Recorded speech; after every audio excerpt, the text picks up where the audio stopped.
sur le 106.8.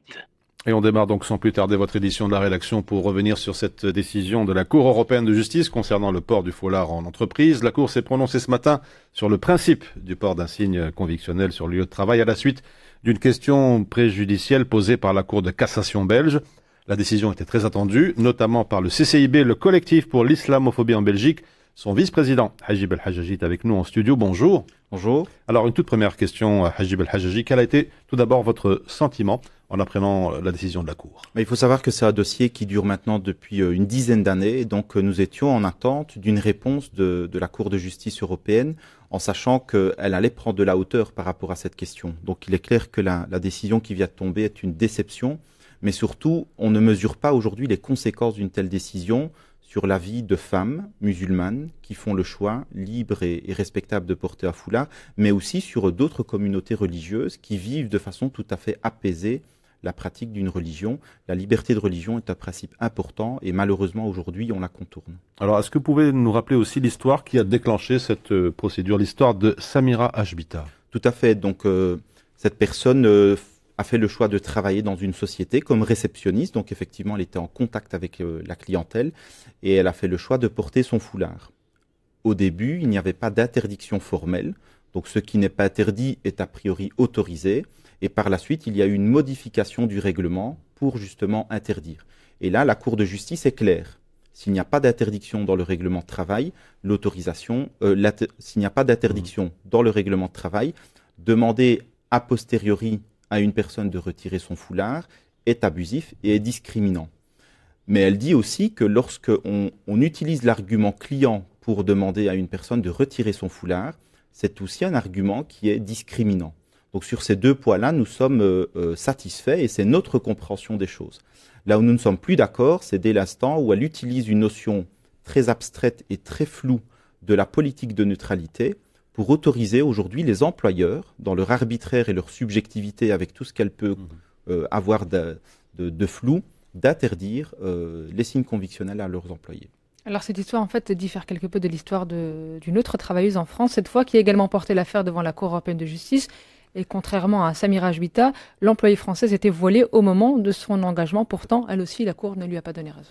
Tout à fait. Et donc là, le cas français est intéressant dans la mesure où là, l'employeur a clairement utilisé l'argument client, puisque c'est suite à une rencontre avec un client et le souhait du client de ne pas voir cette personne porter un foulard que la décision de lui demander de retirer son foulard lui a été signifiée. Et là, à nouveau, on voit que la Cour européenne de justice nous donne raison sur ce point-là. Mais le danger aujourd'hui, c'est que on commence par un foulard et puis jusqu'où on peut aller. Aujourd'hui, il y a des gens qui portent un t-shirt arc-en-ciel et on a vu que ça avait fait polémique à Anvers. Est-ce qu'un employeur va refuser les t-shirts arc-en-ciel? Est-ce qu'un employeur va refuser les bandanas? Est-ce qu'il va refuser les pulls rouges? Enfin, on peut aller vraiment vers tout et n'importe quoi. Alors justement, vous parlez de ce que disait la Cour de justice européenne. Qu'est-ce qu'elle dit très concrètement? On rappelle que la Cour fait également une différence entre discrimination directe et discrimination indirecte. C'est ça. Donc sur la discrimination directe, elle dit que ça n'est pas le cas. Et donc on évacue cette question-là. Mais sur la discrimination indirecte, c'est-à-dire la discrimination indirecte, c'est énoncer une règle en donnant l'impression qu'en apparence, elle va toucher tout le monde, et donc elle est égalitaire, mais dans les faits, elle touche une catégorie de personnes. Et donc nous étions personnellement convaincus qu'il s'agissait d'une discrimination indirecte, mais ici la Cour fait la différence. Elle dit on peut discriminer quand les personnes sont en contact avec la clientèle pour la politique de neutralité, mais donc elle dit aussi, et là peut-être il y a une petite porte qui pourrait s'ouvrir, c'est que lorsque les personnes travaillent et qu'elles ne sont pas en contact avec le public, elles pourraient porter un signe convictionnel.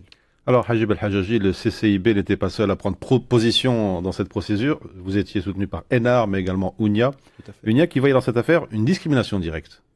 Alors, elle parlait d'une discrimination directe parce que derrière la réflexion qui a été abordée, on s'était focalisé sur le foulard de cette personne. Et c'est le foulard de la personne qui avait engendré une prise de position de la part de l'employeur. Et donc ici, la Cour donne une réponse. Nous n'en avons eu que les premières pages, donc ça demande aussi une réflexion de notre part. Mais pour nous, le plus dangereux, c'est qu'aujourd'hui, on a décidé légalement de laisser les employeurs définir un vêtement neutre avec ce que ça peut avoir comme arbitraire. Alors vous vous attendiez, je crois, à une réponse positive dans votre combat. Le cas de jurisprudence qui était espéré n'est pas tombé. Toutefois, la bataille juridique est-elle pour autant terminée pour le CCIB? Alors ici, on a une décision, on doit l'analyser. Je ne pense pas qu'il est possible de faire appel de la décision, mais donc il y a des analyses complémentaires qui vont se faire, et notamment au niveau européen par des experts qui défendent justement ce principe de la liberté. Mais rendons-nous bien compte aujourd'hui de l'impact que cela peut avoir sur des femmes qui se sentent déjà exclues de la société, qui cherchent du travail. Ce sont des talents dont on se prive, ce sont des compétences pour lesquelles nous avons payé dans nos écoles, dans nos universités, et qu'on ne sait pas mettre à profit aujourd'hui dans le monde de l'entreprise. Ça, pour moi, c'est vraiment grave. Peut-être Hajib El-Hajaji, pour conclure, la Cour de justice estime qu'il n'y a pas de discrimination. Pourtant, ces femmes se sentent bel et bien discriminées, en tout cas sur le marché du travail. Comment on fait sur le terrain pour contrer cela ? Effectivement, et donc aujourd'hui, on a rajouté en fait une couche de lasagne à la discrimination et aux difficultés qu'elles vivent. Je voudrais m'adresser aussi à ces femmes en leur demandant de garder espoir, de travailler la négociation. On a des personnes qui vont se présenter vers l'employeur et qui adoptent une attitude vraiment ouverte, inclusive, avec de la bonne volonté. Et il y a des employeurs qui sont tout à fait ouverts à cela. J'aimerais aussi leur dire qu'aujourd'hui, il y a des entreprises internationales qui sont ouvertes à une politique de diversité très large et des femmes travaillent avec des signes convictionnels. Mais le contre-coup de cela, ça serait aussi peut-être développer l'entrepreneuriat féminin, voire l'entrepreneuriat communautaire. Et ça, ce n'est pas notre vision de la mixité, de la diversité comme nous la voyons en Belgique. Justement, on est un peu à contre-courant, on nous demande un peu de nous mélanger entre guillemets, mais là, finalement, la seule solution, une des solutions, c'est de faire son propre job finalement. Voilà, c'est qu'à un moment, pour ces femmes, ça va leur demander un travail sur elles-mêmes, de l'empowerment et de développer leur propre business. C'est une façon pour elles de pouvoir garder cette liberté sans devoir être forcées à choisir entre l'un et l'autre. Peut-être avant de nous quitter, Hajib El-Hajaji, le mot de la fin.